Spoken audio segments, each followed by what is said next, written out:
Bonjour et bienvenue. Aujourd'hui, on va s'attaquer à un concept qui est au cœur de l'intelligence artificielle, mais qui est en fait super intuitif. On parle des arbres de décision. C'est un outil vraiment fondamental en sciences des données et on va voir ensemble comment il permet aux machines d'apprendre à faire des choix, presque comme nous. Alors, voilà le programme. On va commencer tout en douceur, avec un organigramme pour comprendre la base. Ensuite, on va se demander comment la machine trouve les meilleures questions à poser. C'est la quête de la pureté. On construira un arbre pas à pas, et enfin, on verra ce qui se passe quand un seul arbre ne suffit plus. C'est parti. Ok, première étape, un organigramme pour les prédictions. L'idée ici, c'est de voir comment on peut transformer un tas de données, parfois complexes, en une série de questions toutes simples. Et pour que ce soit bien clair, on va partir d'un exemple que tout le monde connaît. La question est simple. Comment est-ce qu'on pourrait prédire si quelqu'un va attraper un coup de soleil? Qu'est-ce qu'une machine aurait besoin de savoir pour répondre à cette question? Eh bien, la réponse peut ressembler à ça. C'est un organigramme, ou ce qu'on appelle un arbre de décision. C'est une sorte de carte visuelle qui nous guide vers une réponse en posant une série de questions. C'est un peu comme le jeu qui est, en fait. Donc, si on devait le définir, un arbre de décision, c'est quoi? C'est tout simplement un classifieur graphique. Son but, c'est de prendre une population, un groupe de personnes ou d'objets, et de la diviser en sous-groupes de plus en plus homogènes, juste en posant des questions sur leurs caractéristiques. Rien de plus. Et l'anatomie d'un arbre, c'est très simple. On a d'abord les nœuds. Ça, ce sont les questions que l'on pose. Ensuite, les branches, qui représentent les réponses possibles, souvent oui ou non. Et enfin, on arrive aux feuilles, qui nous donnent la prédiction finale, le verdict. Bon, maintenant qu'on a vu la structure, la grande question, c'est comment l'algorithme fait-il pour choisir les bonnes questions à poser? C'est là qu'on entre dans ce qu'on appelle la quête de la pureté. Alors imaginez que nos données de départ ressemblent à ça. C'est un peu le bazar, non? On a des points bleus et des points rouges, tout mélangé. L'objectif de l'arbre de décision, ça va être de tracer des lignes, de poser des questions pour séparer ces groupes le plus nettement possible, mettre de l'ordre dans ce chaos ensemble. Et le secret pour y arriver, c'est de trouver la meilleure question. Et la meilleure question, c'est toujours celle qui va créer les groupes les plus purs. Alors, qu'est-ce qu'on entend par pureté ou homogénéité? C'est un état où, dans un groupe donné, tous les individus appartiennent à la même catégorie. Si, après une question, on se retrouve avec un groupe qui ne contient que des points bleus, eh bien ce groupe est parfaitement pur. La prédiction devient alors évidente. Alors là, attention, pas de panique en voyant ces formules.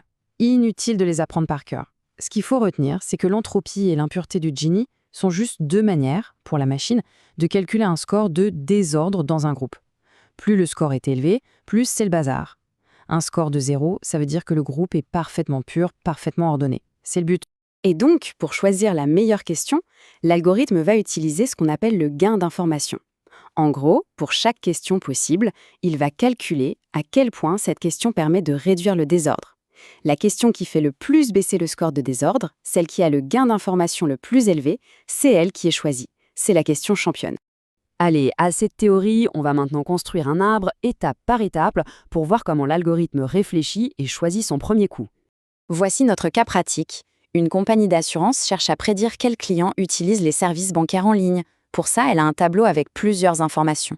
L'âge des clients, s'ils sont propriétaires, leur lieu de résidence, leur niveau d'études, et bien sûr s'ils utilisent ou non les services en ligne. La machine se retrouve donc face à un choix. Par où commencer?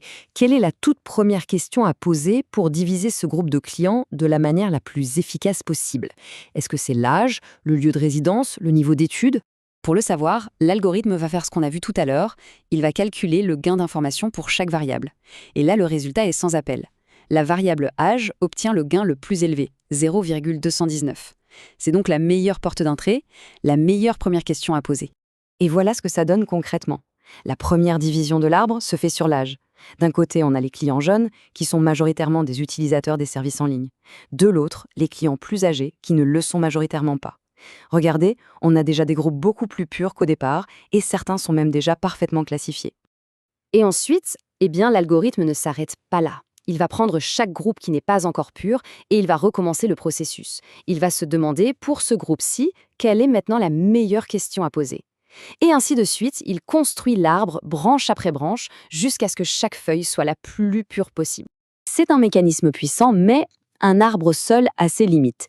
Il n'est pas toujours parfait. On va donc voir comment on peut aller au-delà de l'arbre unique pour obtenir quelque chose d'encore plus robuste.